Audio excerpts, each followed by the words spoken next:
My name's Ryan Walsh, 28 years old, a 5-year veteran at a home remodeling company in Bristol, England, where we rip out walls and rebuild dreams.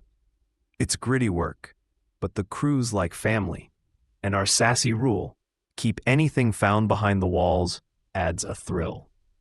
Enter Connor, a cocky new hire who'd been on the job a year after getting sacked as an accountant for a DUI. From day one, he was a prick, mocking my clothes, my accent, and crossing a line by snooping through my phone to expose my private Instagram to our boss, Mike. He thought he could humiliate me and skate by.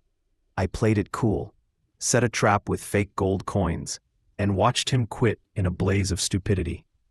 This is how I got revenge for $40 and made it the best day of my life. It all kicked off in early 2025. I'd been with the company since 2020, hammering nails, tearing down drywall, and bonding with the lads. Mike, my boss, was a mate from way back. We'd smoked weed together in our 20s before we both quit.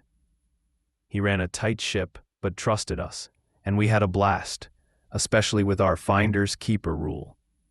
Hidden cash, old jewelry, even a dusty revolver once. It was ours. Work was good, life was steady, until Connor strutted in. We were desperate for hands, so Mike hired him fast, but I smelled trouble. Connor was mid-20s, loud, acting like he owned the place despite barely knowing a hammer from a screwdriver. He'd been fired from accounting after a DUI, and construction was his fresh start. Spoiler, he sucked at it. Connor's attitude was toxic. He mocked my work boots, calling them hobo chic, and mimicked my Bristol accent, sneering, "Mate, you sound like a pirate." I laughed it off. Thick skin comes with the job. But he wouldn't stop. He'd slag off everyone, but I was his favorite target.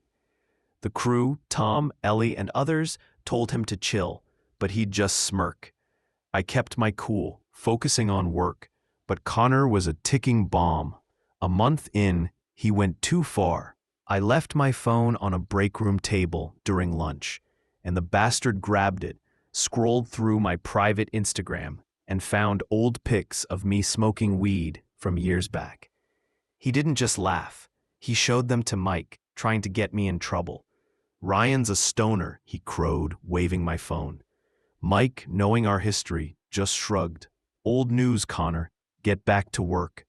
I was livid. My privacy violated, my trust betrayed. Connor grinned, thinking he'd won. That's when I decided he'd pay. I could have punched him, but I'm smarter than that. Connor was lazy, always late, blaming trains or traffic. Mike was already fed up, muttering about firing him. One day, I overheard Connor whining to Tom, "If I won the lottery, I'd ditch this dump. They don't respect me." Respect? He hadn't earned a shred. His words sparked an idea. If he thought he was too good for us, I'd give him a reason to bolt. I remembered our wall finds rule and hatched a plan. Fake treasure, real consequences. I went online, found a site selling fake gold coins. Shiny, convincing, $30 for a bag. At an antique shop, I snagged a rusty metal box for $10, perfect for a hidden stash. All in, $40. I'd plant it in a wall, let Connor find it, and watch him implode. The setup needed timing. We were remodeling a Victorian terrace, tearing out plaster and lath, perfect for hiding my trap. Connor was on demolition, swinging a sledgehammer like he was auditioning for a bad action flick. I waited for a day when we were assigned to the same room, knowing he'd be first to smash through walls, greedy for fines. The night before, I slipped the box into a hollow spot behind a crumbling partition, sealing it with loose plaster. It looked untouched, like it'd been there a century. I barely slept, adrenaline buzzing, picturing his face when he struck gold. The day arrived, a crisp March morning. Connor rolled in 20 minutes late, moaning about a bus delay. Mike rolled his eyes, his patience was thin. We got to work, dust flying, hammers pounding. I kept Connor in my peripheral, waiting for him to hit my spot. Mid-morning, his sledgehammer cracked the right wall. Plaster fell, and the box clanged to the floor. His eyes lit up like a kid at Christmas. "No way," he yelled, diving for it. He pried it open, revealing the glinting coins. "I'm rich," he screamed, holding one up. The crew gathered, curious, but I stayed back, biting my cheek to hide a grin. Connor didn't hesitate.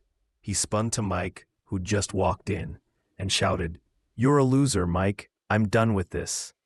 He threw his hard hat, grabbed the box, and stormed out, yelling, "F this place.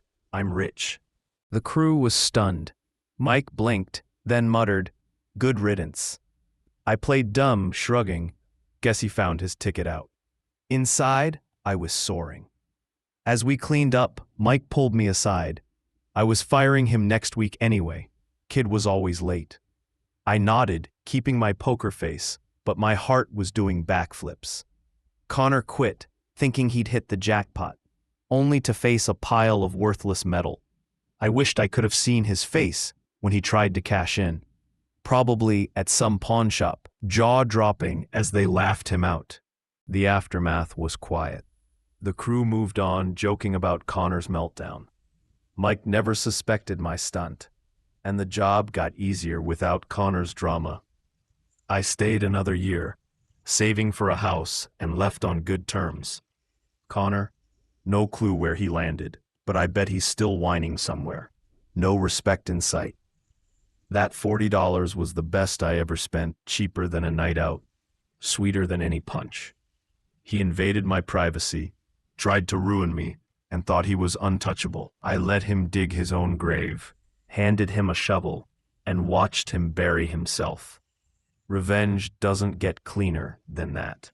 Standing there, watching Connor storm out, box clutched like a lifeline, was pure gold, fake just like his dreams.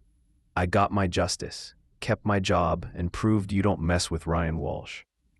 Thanks, Connor. You made my best day ever, and I didn't even break a sweat. What do you think of my revenge? Drop your thoughts in the comments. I'd love to hear how you'd have handled a jerk like Connor.